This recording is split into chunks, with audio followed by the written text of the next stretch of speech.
Assalamualaikum warahmatullahi wabarakatuh. Ila khandrati Nabil Mustafa Rasulillah sallallahu alaihi wasallam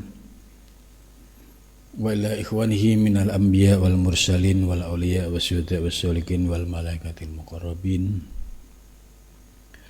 khususan musannif handal kitab Syekh Abdul Qadir Al-Jailani, wa khususun man azazani handal kitab Syekh Fadil Al-Jailani wa masayyikihi wa khususun masayyikihim wa asyadidu wa asyadihim wa khususun laumul fatihah. A'udhu billahi minasyaitonir rajim. Bismillahirrahmanirrahim. Alhamdulillahi rabbil alamin arrahmanir rahim maliki yaumiddin. Iyyaka na'budu wa iyyaka nasta'in ihdinas siratal mustaqim siratal ladzina an'amta 'alaihim ghairil maghdubi 'alaihim waladdallin. Bismillahirrahmanirrahim. Alhamdulillahilladzi 'allamani bi ulumil ulama'il muwahhidin wal muhaqqiqin wa arsadani ila tariqim mustaqim, wassalatu wassalamu ala sayyidil wujud wal arwah nabiyyina Muhammadin sallallahu alaihi wasallam alladzi jaa bisyari'ah wa tariqah wal haqiqah wal ma'rifah wa ala alihi wa sahbihi ajmain, amma ba'du. Rabbi shrah li sadri wa yassir li amri wa hlul 'uqdatam min lisani yafqahu qawli. Amin. Subhanaka la ilma lana illa ma 'allamtana innaka antal alimul hakim. La haula wa la quwwata illa billahil aliyyil azim.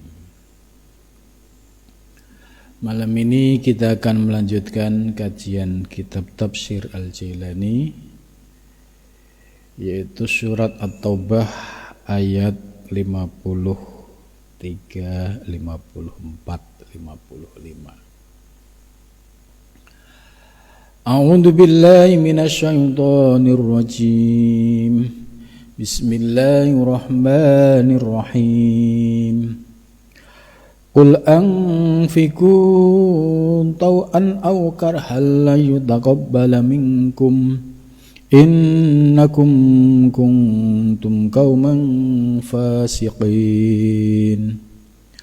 Wa ma man'ahum an tuqbala minhum nafaqatuhum illa annahum kafaru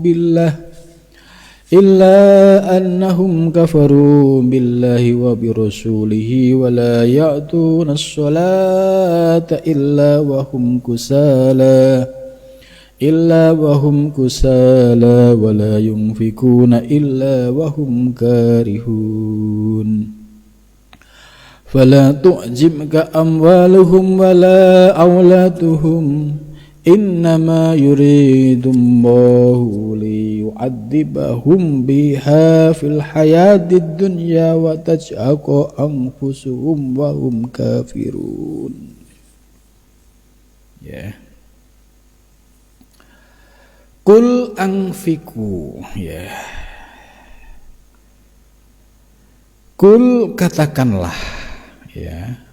Khitabnya yaitu kembali kepada Nabi Muhammad sallallahu alaihi wasallam. Ya, Nabi Muhammad ya disuruh berkata. Kemudian siapa mad'unya, siapa yang diajak? Ya, yaitu lil munafikin. Ya, masih lanjutan dari ayat sebelumnya, bahwa zaman Nabi itu dikelilingi banyak orang yang masih memiliki sifat munafik dan fasik. Ya. Maka ketika kul, katakanlah wahai Muhammad, lil munafikin, bagi orang-orang yang munafik, al mutahallifina, ya, mereka yang selalu suloyo. Ya, suloyo itu selalu tidak menepati janji, ya, selalu bikin alasan. Ya, pokoknya waton suloyo ya kalau bahasa Jawanya. Alladzina yuriduna i'anataka bil mal badlal khuruj ilal jihad. Di mana mereka menghendaki ingin menolongmu bil mal dengan harta. Ya. Badlal khuruj ilal jihad. Ya, dia akan membantu perjuangan Nabi, yaitu dengan harta mereka. Nah, terus dijawab, la yang fa'akum infakukum indallah. Itu. Nah, dijawab bahwa infakmu tidak akan memberikan manfaat di sisi Allah selama di dalam dirimu masih ada sifat munafik, sifat fasik. Gitu. Jadi ini jawaban dari respon terhadap sikap orang-orang munafik, orang-orang fasik yang ada pada zaman Nabi. Jadi angfiku, berinfaklah tauan, ya, baik dengan cara sukarela, aukarhan, atau dengan cara terpaksa. La yutaqabbala, ya, lan itu masuk ke fi'il mudhari', ya, memiliki makna nafi yang ditakbid. La yutaqabbala, tidak akan pernah menerima. Ya, ini dibuat majhul. La yutaqabbala, tidak akan pernah diterima apa infak tadi minkum dari sekalian. Ini la yutaqabbala ini memiliki pengertian tidak akan pernah diterima, dan ini memiliki makna takbid selamanya. Minkum dari kalian semua. Innakum, sesungguhnya kamu, kuntum, kamu berada, kauman itu sebagai kaum, fasikina, yaitu orang-orang yang di dalam dirinya masih ada penyakit fasik. Jadi penyakit fasik itu penyakit batiniah. Penyakit nifak itu juga penyakit batiniah. Ayat ini menunjukkan bahwa pada zaman Nabi itu sudah diingatkan oleh ayat ini bahwa hai para sahabat, ya, mereka yang hidup pada zaman Nabi mestinya bersyukur kepada Allah karena bisa berjumpa dengan seorang nabi, ya, dan rasul yang terpilih. Namun faktanya tidak demikian, justru ujiannya jauh lebih berat. Maka kita bisa melihat dalam ayat-ayat ini, ya, Nabi itu dihadapkan pada kondisi pengikut yang beragam. Ada yang pengikut setia lahir batin, ya, seperti Sayyidina Abu Bakar As-Siddiq, ya, Sayyidina Ali, kemudian Sayyidah Khadijah. Ini pengikut-pengikut setia yang lahir batin. Jadi apapun yang disampaikan Nabi itu tidak ada keraguan sedikit pun. Lah, di level pertama ini menunjukkan bahwa mereka hatinya sudah bersih dari syak, dari keraguan, sehingga tidak ada lagi mempertanyakan tentang wahyu yang disampaikan oleh Nabi Muhammad SAW. Nah, kemudian turun level kedua, para sahabat. Dia hidup pada zaman Nabi, tapi mereka masih memiliki sifat nifak, munafik. Ya, nampak di hadapan Nabi, ya sediko, sami'na wa ata'na Nabi gitu. Ini sudah digambarkan dalam ayat. Jadi kelompok yang kedua ini kelompok munafik. Ya, di hadapan Nabi, ya sami'na wa ata'na kepada Nabi, tapi suatu ketika diuji, misalkan untuk berangkat perang, mereka nanti akan banyak alasan. Maaf Nabi, ya kami sedang ada urusan keluarga, macam-macam alasan. Nah, ini sebagai pertanda sudah dijelaskan dalam ayat sebelumnya, ciri-ciri orang munafik itu akan terlihat pada saat diuji untuk jihad di jalan Allah. Kira-kira nanti alasannya apa? Ya. Kemudian yang ketiga, ya, yaitu fasikin. Jadi ada munafikin. Munafikin itu ciri-cirinya kan gampang, ya. Lesannya bicara iya, Nabi, sami'na wa ata'na Nabi, tapi faktanya tidak. Disuruh perang malas, disuruh infak mengeluarkan hartanya berat, malas. Gitu. Kemudian yang fasikin, nah, fasikin ini adalah orang-orang yang dia Islam, tapi dengan sengaja berani melakukan tindakan-tindakan yang dilarang oleh Allah.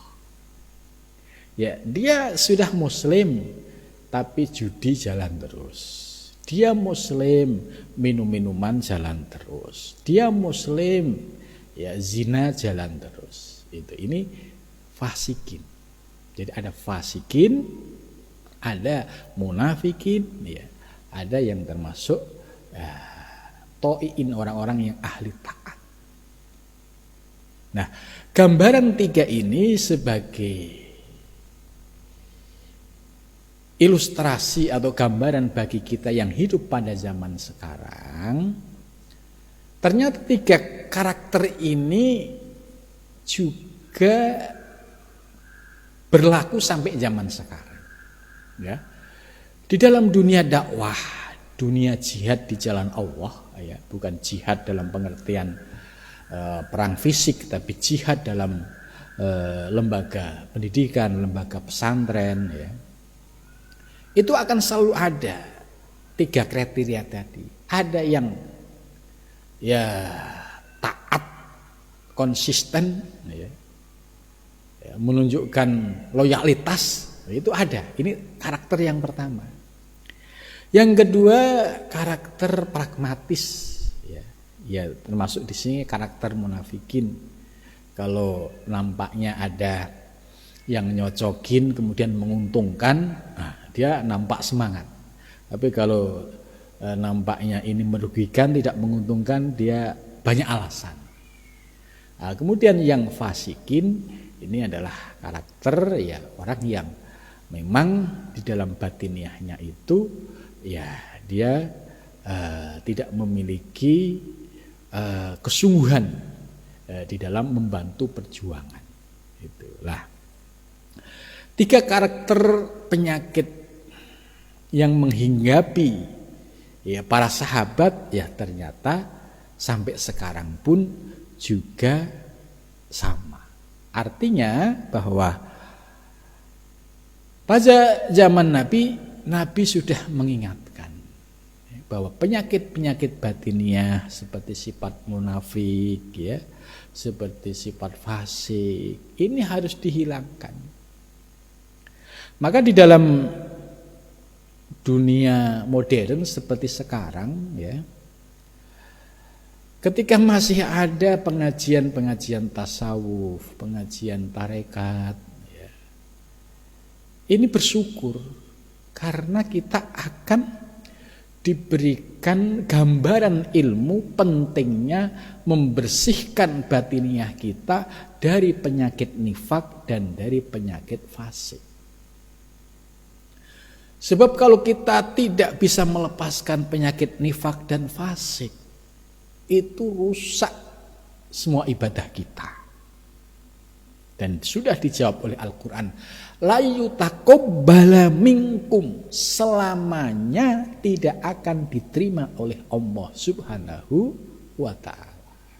Jadi mafhum muwafaqah dari ayat ini bahwa siapapun yang di dalam batiniahnya masih ada penyakit-penyakit batiniah seperti nifak, fasik atau riya, ujub, takabur, ya, itu la yutaqabbala minkum, tidak akan diterima semua amal ibadah dari kita ini. Sebab innakum kuntum kauman fasikin, karena kamu masih mengekali sifat munafik dan sifat fasik. Maka ketika kita belajar ilmu tasawuf, kemudian dibimbing oleh seorang guru, ya akhirnya kita mulai ngerti bagaimana cara teknik untuk menundukkan nafsu-nafsu yang ada di dalam diri kita. Bagaimana cara membersihkan kotoran-kotoran batiniah kita. Bagaimana cara membersihkan penyakit nifak kita, penyakit fasik kita. Yaitu dengan zikir yang istiqomah dan riyadhah mujahadah yang istiqomah juga. Karena tanpa zikir yang istiqomah dan riyadhah yang istiqomah, sulit penyakit nifak fasik itu bisa dihilangkan. Bahkan penyakit nifak dan fasik ini bisa menjadi virus yang nyerang siapa saja, termasuk walau min akabiril ulama, walaupun dia ulama besar. Ya, dia ulama besar tapi ngajinya hanya ngaji fikih. Tidak pernah ngaji ilmu tasawuf, tidak pernah ngamalin zikir, tidak pernah riyadhah mujahadah. Maka penyakit-penyakit batiniah yang ada di dalam dirinya sulit untuk bisa ditundukkan. Tidak bisa hanya sekedar ngaji terus penyakit batiniahnya itu bisa hilang, itu tidak bisa. Karena harus melalui sebuah proses praktis yaitu riyadhah mujahadah. Harus punya pegangan zikir. Zikirnya yang dizikir untuk pembersihan batinnya, bukan zikir yang untuk kesaktian. Kan ada orang yang ngasih zikir, ini untuk apa? Untuk kesaktian. Ini untuk apa? Ini untuk gampang jodohnya. Nah, ini masih terhijab. Kalau dia zikir masih banyak keinginan-keinginan yang seperti ini. Nah, maka bersyukurlah bagi orang yang bertemu dengan seorang guru yang bisa memberikan bimbingan ilmu, memberikan kaifiat zikir, memberikan kaifiat riyadhah mujahadah yang tujuannya yaitu untuk membersihkan kotoran-kotoran batin kita. Maka kalau kita bisa melakukan hal itu, ya, sampai kita akhirnya bersih dari penyakit nifak, bersih dari fasik, bersih dari ujub, bersih dari riya, bersih dari hasud, semua bersih. Kualitasnya itu sama dengan kualitas para sahabat Nabi seperti Sayyidina Abu Bakar As-Siddiq, Sayyidina Ali Karramallahu wajhah.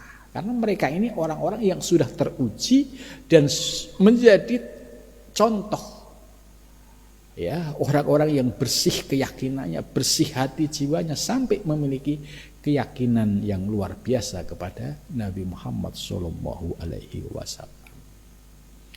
Jadi masalahnya sama antara zaman Nabi, yaitu terkait dengan persoalan batiniah, ya, dengan zaman sekarang itu. Kemudian selanjutnya Nah, ini penjelasan Syekh Abdul Qadir Al-Jailani ya. La yataqabbala minkum.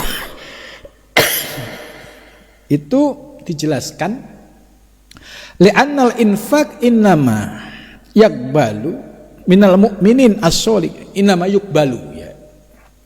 Sesungguhnya infak itu dapat diterima ya minal mu'minin, satu dari orang yang beriman, as-sholihin yaitu yang soleh. Soleh itu artinya batiniahnya itu cakep, bersih, rapi, tidak ada kebencian, tidak ada iri dengki ya.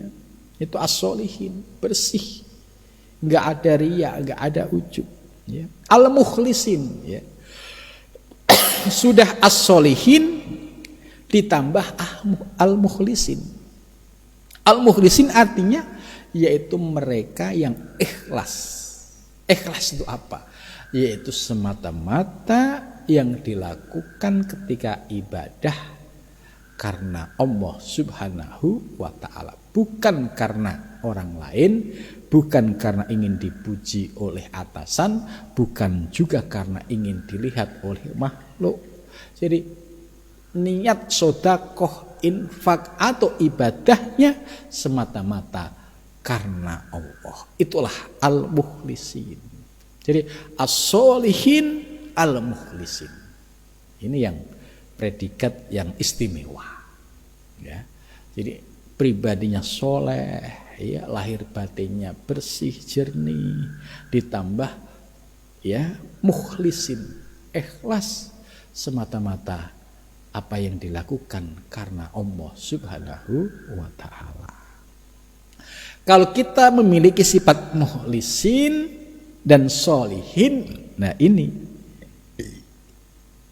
infak kita akan diterima oleh Allah Subhanahu wa ta'ala. Mafhum mukhalafahnya ya,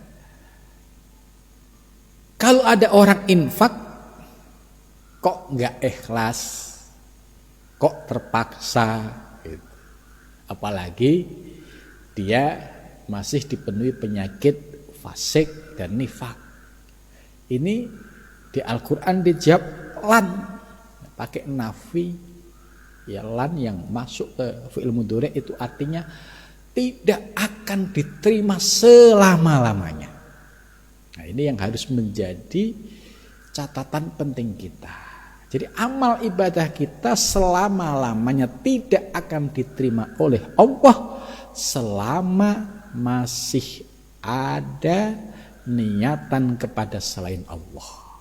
Yaitu masih ada riya, masih ada ujub, masih ada takabur. Nah, itu semua penyakit-penyakit yang bisa merusak amal ibadah kita. Nah, kemudian selanjutnya, innakum sesungguhnya kalian ya bisa babi kufrikum, sebab kekufuranmu, wanifakikum dan kemunafikanmu ma'allah beserta Allah, wa rasulihi dan utusan Allah. Jadi artinya orang-orang yang hidup pada zaman Nabi tadi ada yang mukhlisin ya, seperti Abu Bakar, Sayyidina Ali, Sayyidah Khadijah, itu ring satunya Nabi. Kemudian ada yang masih di dalam hatinya ada kekufuran, ya ingkar kepada Nabi, dan juga ada kemunafikan di hadapan Nabi kayak njih Nabi, ya mantuk-mantuk di hadapan Nabi, tapi pada kenyataannya di belakang Nabi dia mencaci, dia menjelekkan gitu. Lah, karena mereka masih dipenuhi penyakit-penyakit kufur dan nifak tadi, kuntum kauman fasikin, maka kalian menjadi orang-orang yang fasik. Jadi fasik itu orang yang masih mengekali penyakit-penyakit batiniah, yaitu berupa kekufuran dan kemunafikan. Layak balu tidak nerima ya siapa Allah minkum dari kalian as-sodaqoti beberapa sodaqo. Jadi Allah tidak akan menerima semua sedekah mutlakon, secara mutlak. Li adami muqaranatiha, karena tidak dibarenginya sedekah bil imani, dengan iman. Jadi ini ilmu yang sangat penting. Walaupun al-ibrah ya konteksnya adalah umatnya atau orang-orang yang hidup pada zaman Nabi, tapi konteks ayat ini sifatnya universal. Ya, kita yang hidup pada zaman sekarang pun ketika ada tanda-tanda penyakit nifak, penyakit fasik, juga sama. Amal kita tidak akan pernah diterima oleh Allah Subhanahu wa taala. Maka tugas kita dengan belajar ilmu tasawuf, belajar torekoh adalah untuk membersihkan batiniah kita tadi dari penyakit-penyakit nifak dan penyakit fasik, atau yang dengan kata lain penyakit-penyakit batiniah al-khabisah. Ya, penyakit batiniah yang buruk, yang merusak seluruh tatanan ibadah kita. Gitu. Jadi jelas infak kita, ibadah kita selamanya tidak akan diterima oleh Allah kalau kita belum bisa menjadi hamba yang mukhlis, hamba yang ikhlas pada saat kita melakukan ibadah dan melakukan amal infak maupun sedekah. Ya. Kemudian selanjutnya, wa ma mana'ahum antuqbala minhum nafaqatuhum. Nah ini. Wa ma mana'ahum, dan tidak mencegah mereka. Ini mana'a fi'il, ya, hum ini maf'ul, tapi fa'ilnya, subjeknya ditaruh di paling belakang. Ini gaya bahasanya itu sudah tinggi. Kalau yang gaya bahasa standar jurmiyah kan fi'il, fa'il, maf'ul gitu. Tapi kalau standarnya gaya bahasa yang sudah tinggi, ya ini harus ilmunya pakai ilmu alfiyah, bahwa fa'il itu bisa diakhirkan. Ya, ini contoh dalam ayat ini. Wa ma mana'ahum, dan tidak mencegah mereka antuk bala, hendak diterima minhum dari mereka, afa nafaqatuhum, nafaqah mereka. Syekh Abdul Qadir Jailani menjelaskan ayat ini, ay laisa adamu qabulin nafaqatihim. Ya. Tidak akan diterima ya infak mereka, wasodaqatihim, dan sedekah mereka indallah, di sisi Allah Subhanahu wa taala.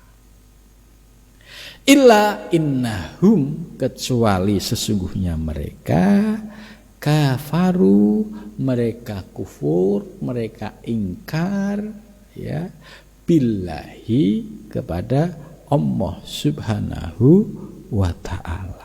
Jadi mereka termasuk orang yang kufur, orang yang ingkar kepada Allah. Apa buktinya kufur dan ingkar?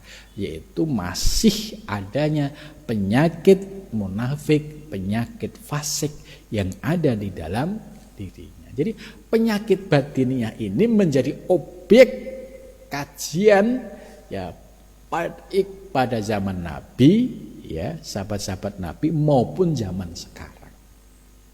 Kita hidup zaman sekarang kok batiniahnya nggak bersih, nggak jernih, juga sama problem ibadah kita, sedekah kita, infak kita sulit untuk bisa diterima oleh Allah SWT. Bahkan tidak akan pernah diterima. Ayatnya la yutaqabbala. Ini sesungguhnya ya sangat nikmat sekali ya kita mengkaji tafsir Al-Quran tapi dengan pendekatan sufistik ini. Akhirnya kita, ternyata akarnya itu di dalam diri kita. Akarnya itu penyakit-penyakit dalam batiniah kita. Tapi kadang orang mau belajar ilmu tasawuf, ya, ilmu tarekat, ini tidak semua orang doyan, tidak semua orang mau. Apalagi kalau sudah menganggap tasawuf itu sesat bid'ah gitu. Padahal belum tahu rasanya dia. Apalagi kalau sudah dianggap wah ilmunya orang tua. Halo. Siapa yang bilang itu ilmunya orang tua? Ini ilmunya siapapun yang sudah akil balik ingin membersihkan batiniahnya supaya amal ibadahnya diterima oleh Allah, ya sejak itulah dia punya kewajiban untuk belajar ilmu tasawuf dan tarekat. Sebab disiplin ilmu yang ada yang fokus untuk membahas batiniah ya ilmu tasawuf, sedangkan prakteknya melalui tarekat. Jadi dua hal ini ya saling berkesinambungan, tidak bisa dipisahkan itu. Ya banyak yang masih salah memahami ilmu tasawuf, ilmu tarekat. Ya, beberapa hari yang lalu saya mengisi pengajian juga ada pertanyaan. Oh, Ustadz kalau ngaji tasawuf berarti nanti kita nggak bergaul dong, berarti kita nggak kerja dong. Nah ini contoh mereka salah memahami apa itu tasawuf. Ya, mereka tetap aktif sesuai dengan profesinya walaupun dia di kantor, di lapangan, dimanapun saja. Karena objek tasawuf itu apa? Membersihkan kotoran batin. Sebab kotoran batin ini tidak bisa terus dicerabut kayak penyakit yang bisa ditangani oleh dokter lahiriah ya. Karena ini penyakit batiniah, maka yang ahli dalam bidang ini ya dokter-dokter rohani, yaitu para guru, para mursyid yang memahami wilayah batiniah, yang tahu soal penyakit-penyakit batiniah. Kemudian selanjutnya, jadi mereka masih kufur kepada Allah wa bi rasulihi, dan kufur juga dengan utusan Allah. Jadi diberikan ayat Al-Quran, ya, dia tidak beriman. Ya. Munafik itu kan di hadapan orang banyak Nabi, ya aman tuh, dia beriman, aman nah kami beriman. Setelah itu keluar aslinya. Itu zaman Nabi, ya sudah banyak model-model seperti itu. Jadi mereka tidak mengimani kepada Allah, yaitu dengan bukti dia tidak mentauhidkan Allah, wa asyraku, dan mereka masih menyekutukan Allah. Ya, mereka masih menyembah berhala, Lata, Uzza, Mana. Dianggap ini Tuhan, padahal ini berhala bikinan manusia, disembah sendiri, diminta-minta sendiri. Mereka masih hobi ini gitu. Wa asyraku lahu. Sedangkan mereka kufur kepada Rasulnya bitakdzibihi, dengan menganggap apa yang disampaikan Nabi itu bohong.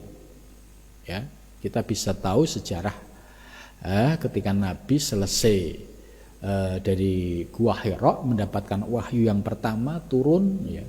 Ketika Nabi harus menyampaikan, beliau mendapatkan wahyu, oh ya, apa respon masyarakat Mekah saat itu?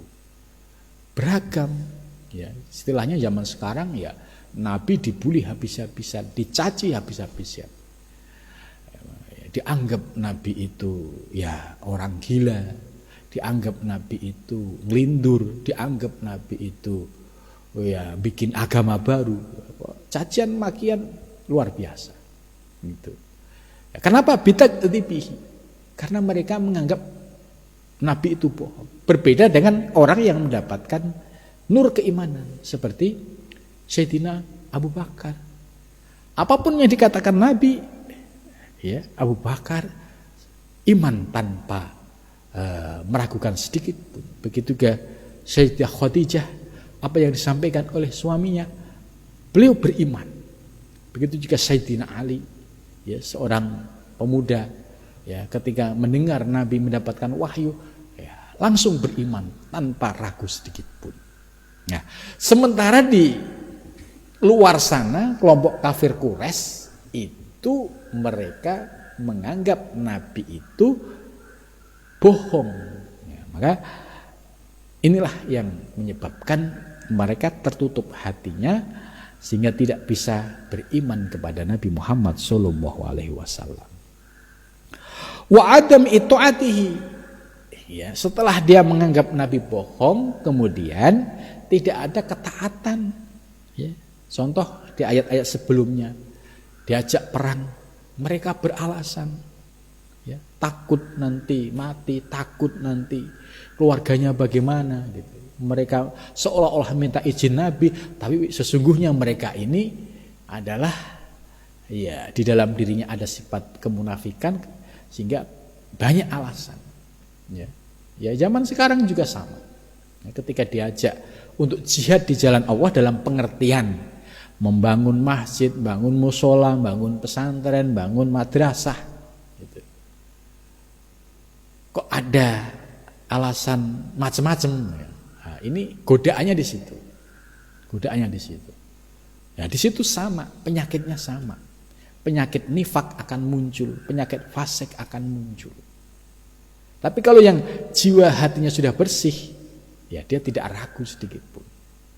Kalau saya mengeluarkan sekian, ya dengan cara yang ikhlas, ya pasti Allah akan memberikan balasan yang istimewa. Gitu. Karena ini perlu keimanan. Gitu. Kalau orang yang pakai matematik, saya ngeluarin sekian nanti dapat apa? Ya ini nggak bakalan dia mencapai keikhlasan. Jadi karakter orang yang munafik, orang yang fasik pada zaman Nabi, mereka kufur kepada Allah, menganggap Rasul itu bohong dan dia tidak taat kepadanya. Kemudian ciri-ciri berikutnya, wala ya'tunas shalah, mereka tidak melaksanakan sholat. Itu. Nah, ini kita melihat ke diri kita. Kalau kita misalkan ada panggilan sholat, kok masih berat, entar, ya. Ini pertanda. Ini berarti ada bibit-bibit penyakit batiniah yang sudah mulai tumbuh di dalam diri kita. Karena entar akhirnya bablas menjadi kusala, akhirnya malas. Setelah dia tidak sholat sekali biasa, 2 kali biasa, nggak ada kesedihan, akhirnya menjadi kebiasaan. Tidak sholat, ya nggak ada kesedihan. Nah, ini pertanda hatinya sudah sakit, pertanda hatinya sudah mengalami tadi terinfeksi penyakit batiniah. La ya'tuna shalah, mereka tidak melaksanakan sholat illa wahum kusala, kecuali mereka dalam keadaan malas. Mubtiuna, entar, sholat entar gitu ya. Muakhiruna, bila imbiasi kolbi, tanpa ada semangat yang muncul dari dalam hatinya. Oh, saya ada panggilan sholat subuh, as-sholatu khairum minan naum. Kalau yang hatinya mati, biasa aja, nggak tertarik, dianggap itu sudah rutinitas. Tapi kalau yang hatinya lembut, hatinya mendapatkan nur ilahi, dengan mendengar panggilan hayya 'alas sholah atau as-sholatu khairum minan naum, itu langsung gumregah, bangkit. Ini ciri-ciri ada imbi'asu qalbi, gumregahnya hati, bangun terus wudu terus sholat. Tapi kalau dengar hayya 'alas sholah, biasa aja, as-sholatu khairum minan naum, biasa aja. Ini berarti hatinya benar-benar tidur, ya, tidak ada nur ilahiyah di dalamnya, ya. Dan juga wada'iyatin syauqiyah, nggak ada kerinduan. Jadi nggak ada kerinduan untuk sholat menghadap Allah, itu nggak ada kerinduan. Karena hatinya tidak ada kerinduan, makanya akhirnya apa? Kalau dia sholat, ya karena terpaksa.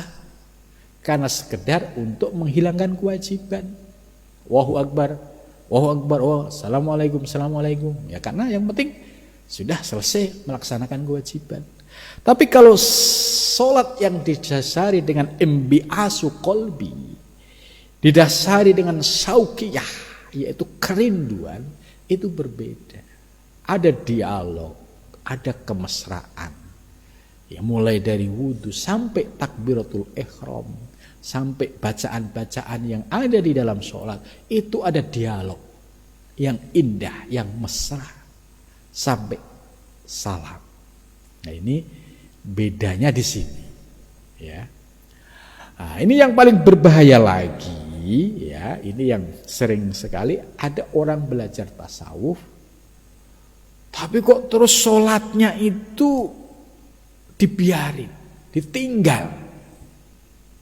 Nah ini yang benar yang mana? Kadang orang bingung.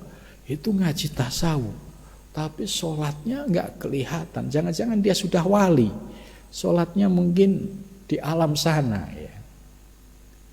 Nah ini yang sering banyak memperdaya.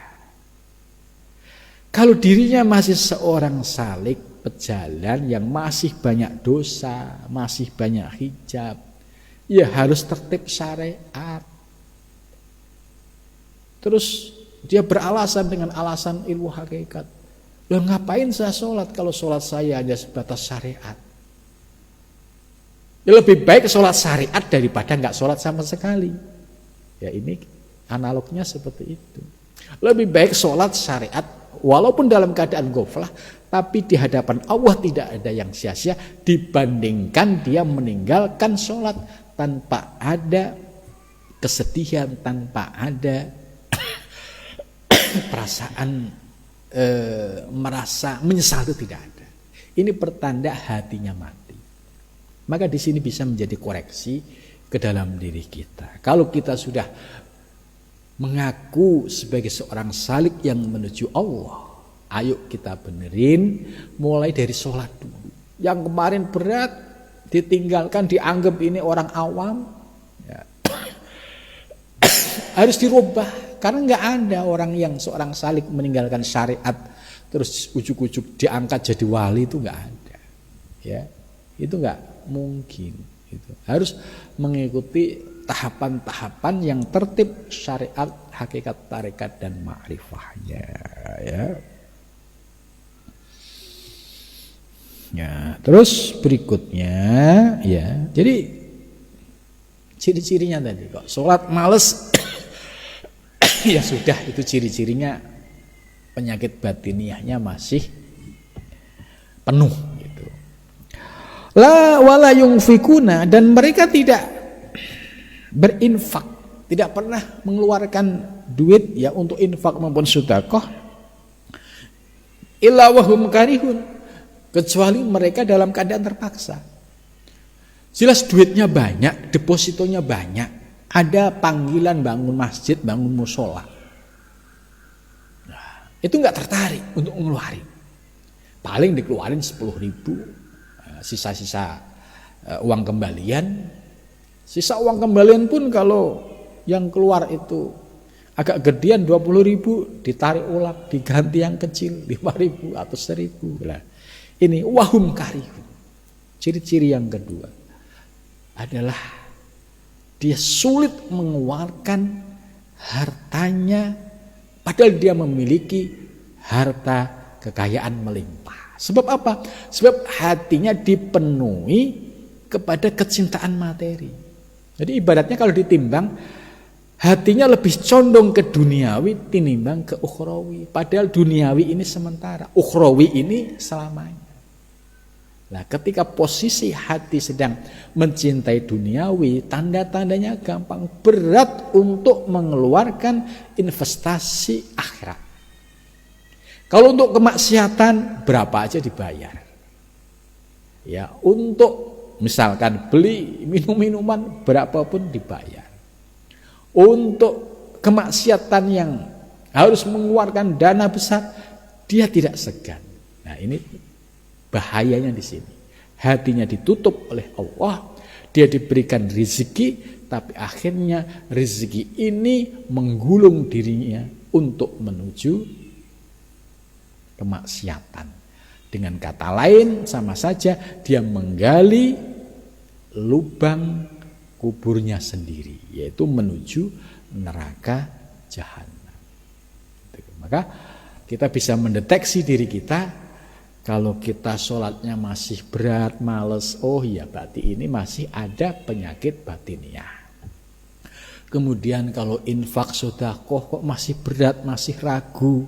Sedang untuk kemaksiatan kok lebih cepat. Oh, ini kita harus mengoreksi diri kita. Oh, ini berarti dominasi hawa nafsu yang ada di dalam diri kita ini lebih dominan tinimbang nafsu-nafsu yang mahmudah itu. Maka disitulah perjuangan seorang salik untuk membersihkan kotoran-kotoran batiniahnya yang ada di dalam diri kita. Ya, namun demikian yang harus kita pahami bahwa semua itu bisa kita lakukan dengan cara istiqomah, ya, zikir, istiqomah riyadhah mujahadah, istiqomah ngaji, dan senantiasa berdoa memohon kepada Allah Subhanahu wa taala supaya diberikan kekuatan lahir dan batin, ya, untuk bisa menyucikan kotoran-kotoran batiniah. Mudah-mudahan kita termasuk hamba yang diberikan anugerah untuk usul ilallah. Amin ya rabbal alamin. Sampai sini dulu. Wal muwaffiq. Assalamualaikum warahmatullahi wabarakatuh.